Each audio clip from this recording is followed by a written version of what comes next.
Hi ಎಲ್ಲರಿಗೂ ನಮಸ್ಕಾರ. ಬನ್ನಿ ಪ್ರೇಮ ಕಾವ್ಯ ಸೀರಿಯಲ್ ಏನಾಗ್ತಾ ಇದೆ ಅಂತ ನೋಡ್ಕೊಂಡು ಬರೋಣ. ಇನ್ನೇನು ಆ ವ್ಯಕ್ತಿ ಹೋಗಿ ಚಾಕುನ ರಾಮ್ಗೆ ಹಾಕ್ಬೇಕು.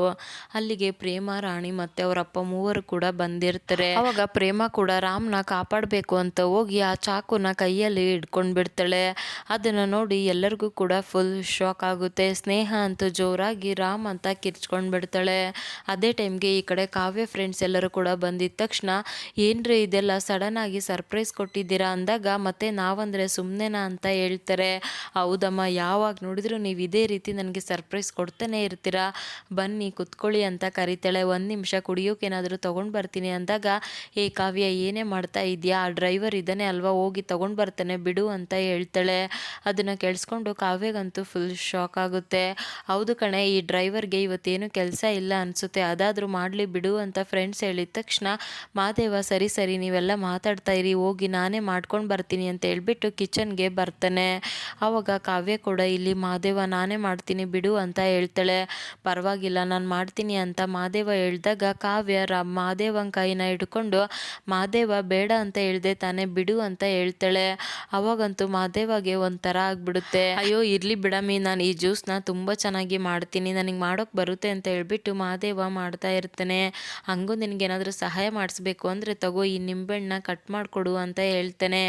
ಮಾದೇವ ಜ್ಯೂಸ್ನ ರೆಡಿ ಮಾಡಿಕೊಂಡು ತಗೊಂಡು ಎಲ್ಲರಿಗೂ ಕೂಡ ಕೊಡ್ತಾ ಇರ್ತಾನೆ. ಜ್ಯೂಸ್ನ ಕುಡ್ದಿದ ತಕ್ಷಣ ತುಂಬಾ ಚೆನ್ನಾಗಿದೆ, ನೀನು ಮಾಡ್ದೆ ಡ್ರೈವರ್ ಮಾಡ್ದೆ ಅಂತ ಕೇಳಿದಾಗ ಅಯ್ಯೋ ನಾನೇ ಮಾಡಿದ್ದು ಅಂತ ಮಾದೇವ ಹೇಳ್ತಾನೆ. ಬಟ್ ಏನೇ ಹೇಳು ಜ್ಯೂಸ್ ಮಾತ್ರ ಸಖತ್ತಾಗಿದೆ, ನಾನು ಬರ್ತಾ ಫೋನ್ನ ಮರೆತು ಕಾರಲ್ಲೇ ಬಿಟ್ಟು ಬಂದಿದ್ದೀನಿ, ಹೋಗಿ ಸ್ವಲ್ಪ ಫೋನ್ನ ತೊಗೊಂಡು ಬರ್ತೀಯ ಅಂತ ಹೇಳಿದಾಗ ಸರಿ ಆಯಿತು ಕೊಡಿ ಅಂತ ಹೇಳ್ಬಿಟ್ಟು ಮಾದೇವ ಕೀನ ಇಸ್ಕೊಳ್ತಾನೆ. ಆವಾಗ ಕಾವ್ಯಗಂತೂ ತುಂಬಾ ಬೇಜಾರಾಗ್ಬಿಡುತ್ತೆ. ಮಾದೇವ ಕೂಡ ಫೋನ್ನ ತಗೊಂಡು ಬರ್ತಾ ಇರಬೇಕಾದ್ರೆ ಏನೇ ಕಾವ್ಯ ನಿನ್ನ ಹಸ್ಬೆಂಡ್ ಎಲ್ಲಿ ಅಂತ ಕೇಳ್ತಾರೆ. ಅಯ್ಯೋ ಏನೇ ಹೇಳ್ತಾ ಇದೆಯಾ, ಕಾವ್ಯನ ರೇಂಜಿಗೆ ಇರೋ ಹಸ್ಬೆಂಡ್ ಅಂದರೆ ಸುಮ್ಮನೆನಾ, ಅವ್ರು ಯಾಕೆ ಇಂಥ ಹಳ್ಳಿಯಲ್ಲಿ ಇರ್ತಾರೆ, ಅಬ್ರಾಡಲ್ಲಿ ಕೆಲಸ ಮಾಡ್ತಾ ಇರ್ತಾರೆ ಅಲ್ವಾ ಕಾವ್ಯ ಅಂದಿದ ತಕ್ಷಣ ಕಾವ್ಯ ಏನೂ ಮಾತಾಡದೆ ಹಾಗೆ ಕೂತಿರ್ತಾಳೆ. ಕಾವ್ಯ ನನ್ನ ಮದುವೆ ಫಿಕ್ಸ್ ಆಯಿತು ಕಣೆ ಅಂದಾಗ ಹೌದಾ ಕಂಗ್ರ್ಯಾಚುಲೇಷನ್ ಅಂತ ಹೇಳ್ಬಿಟ್ಟು ನೋಡು ನೀನು ಮತ್ತು ನಿಮ್ಮ ಮನೆಯವರು ಇಬ್ಬರು ಕೂಡ ಮದುವೆಗೆ ಬರಲೇಬೇಕು ಅಂತ ಇನ್ವೈಟ್ ಮಾಡ್ತಾಳೆ.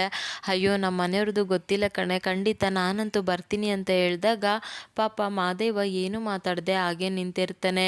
ಸರಿ ಕಣೆ ಕಾವ್ಯ ನಾವಿನ್ನು ನೋಡ್ತೀವಿ ಅಂತ ಫ್ರೆಂಡ್ಸ್ ಎಲ್ಲರೂ ಕೂಡ ಹೇಳ್ತಾ ಇರ್ತಾರೆ. ಅದೇ ಟೈಮ್ಗೆ ಈ ಕಡೆ ಪ್ರೇಮ ಕೈಯಲ್ಲಿ ಚಾಕು ಹಿಡ್ಕೊಂಡಿರ್ತಾಳೆ ಅಲ್ವಾ. ಆವಾಗ ಆ ವ್ಯಕ್ತಿ ಕೋಪ ಮಾಡ್ಕೊಂಡು ಬದುಕ್ಬಿಟ್ಟೆ ಅಂತ ತುಂಬ ಖುಷಿ ಪಡ್ತಾ ಇದೆಯಾ ಅಲ್ವಾ, ಇವತ್ತು ನಿನ್ನನ್ನು ಈ ಸಾಯಿಸೆ ಇಲ್ಲಿದ್ದ ಹೋಗೋದು, ನಿನ್ನ ಮಾತ್ರ ಬಿಡೋದಿಲ್ಲ ಅಂತ ಹೇಳ್ಬಿಟ್ಟು ಚಾಕುನ ವಾಪಸ್ ಎಳ್ಕೊಂಡು ಬಿಡ್ತಾನೆ. ಆವಾಗ ಪ್ರೇಮ ಕೈ ಕಟ್ಟಾಗ್ಬಿಡುತ್ತೆ. ಆ ವ್ಯಕ್ತಿ ಇನ್ನೇನು ರಾಮ್ಗೆ ಚುಚ್ಚಬೇಕು, ಅಲ್ಲಿಗೆ ಪೊಲೀಸ್ ಅವರು ಕೂಡ ಬಂದು ಆ ವ್ಯಕ್ತಿನ ಅರೆಸ್ಟ್ ಮಾಡಿಬಿಡ್ತಾರೆ. ಆವಾಗ ರಾಮು ಪ್ರೇಮನ ಹಿಡ್ಕೊಂಡು ಪ್ರೇಮ ಎಂಥ ಕೆಲಸ ಮಾಡಿಕೊಂಡೆ ಪ್ರೇಮ, ಏನಾಯಿತು ನಿನಗೆ ಅಂತ ಕೇಳ್ತಾನೆ. ನರ್ಸ್ ಬೇಗ ಬೆಡ್ ರೆಡಿ ಮಾಡಿ ಸ್ಟಿಚಸ್ಗೆಲ್ಲ ರೆಡಿ ಮಾಡಿ ಅಂತ ಹೇಳ್ಬಿಟ್ಟು ಹಿಂದೆ ಮುಂದೆ ನೋಡ್ದೇ ಪ್ರೇಮನ ಎತ್ಕೊಂಡು ಸೀದಾ ಬೆಡ್ ಹತ್ರ ಬರ್ತಾನೆ. ಅದನ್ನು ನೋಡಿ ಪ್ರೇಮಗಂತೂ ತುಂಬಾ ಖುಷಿ, ಆದರೆ ಸ್ನೇಹಗಂತೂ ತುಂಬಾ ಕೋಪ ಬರ್ತಾ ಇರುತ್ತೆ. ಅದೇ ಟೈಮ್ಗೆ ಈ ಕಡೆ ಕಾವ್ಯ ಫ್ರೆಂಡ್ಸ್ ಎಲ್ಲರೂ ಕೂಡ ಹೊರಗಡೆ ಬರ್ತಾರೆ. ಬಂದಿದ ತಕ್ಷಣ ಕಾವ್ಯ ನೀನು ನಿನ್ನ ಗಂಡನ ಜೊತೆ ಮದುವೆಗೆ ಬರಲೇಬೇಕು ಕಣೆ, ಈ ಸಲ ಮಿಸ್ ಮಾಡಬೇಡ ಅಂತ ಹೇಳಿದಾಗ ಸರಿ ಅಂತ ಹೇಳ್ಬಿಟ್ಟು ಎಲ್ಲರನ್ನೂ ಕೂಡ ಕಳಿಸ್ಕೊಡ್ತಾಳೆ.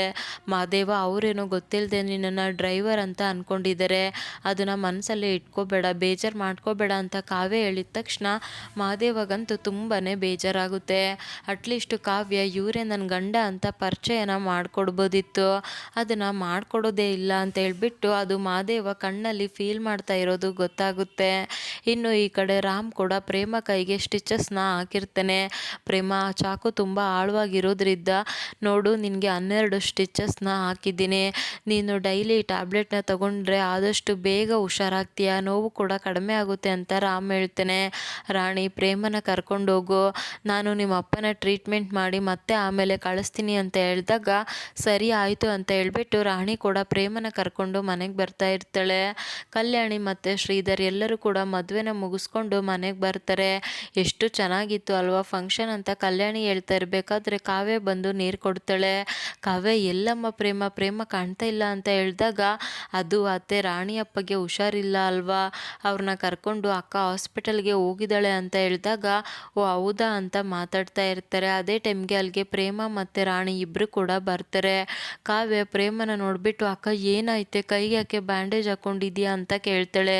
ಆಟೋದಲ್ಲಿ ಹೋಗ್ತಾ ಇರಬೇಕಾದ್ರೆ ಏನಾದರೂ ಆಯ್ತಾ ಅಂತ ಕೇಳಿದಾಗ ಅಯ್ಯೋ ಆ ರೀತಿ ಏನಿಲ್ಲ ಕಾವ್ಯ, ಒಂದು ಚಿಕ್ಕ ಗಾಯ ಅಷ್ಟೇ ಅಂತ ಹೇಳ್ತಾಳೆ. ಅವಾಗ ರಾಣಿ ಕೋಪ ಮಾಡ್ಕೊಂಡು ಏನಿಲ್ಲ ಅಕ್ಕ, ತುಂಬಾ ದೊಡ್ಡ ಗಾಯನೇ, ಚಾಕು ತುಂಬಾ ಆಳವಾಗಿ ಹೋಗಿದೆ ಅಂತ ಹೇಳಿದಾಗ ಏನೇ ಮಾತಾಡ್ತಾ ಇದೀಯ ರಾಣಿ, ಚಾಕು ಅಂತ ಎಲ್ಲ ಹೇಳ್ತಾ ಇದೆಯಾ, ಏನಾಯ್ತು ಅಂತ ಕಲ್ಯಾಣಿ ಕೇಳಿದಾಗ, ಅಯ್ಯೋ ಅಮ್ಮ, ಇವತ್ತು ಪ್ರೇಮಕ್ಕ ಇಲ್ಲ ಅಂದಿದ್ರೆ ರಾಮಣ್ಣ ಬದುಕೋದೇ ಕಷ್ಟ ಆಗ್ತಾ ಇತ್ತು.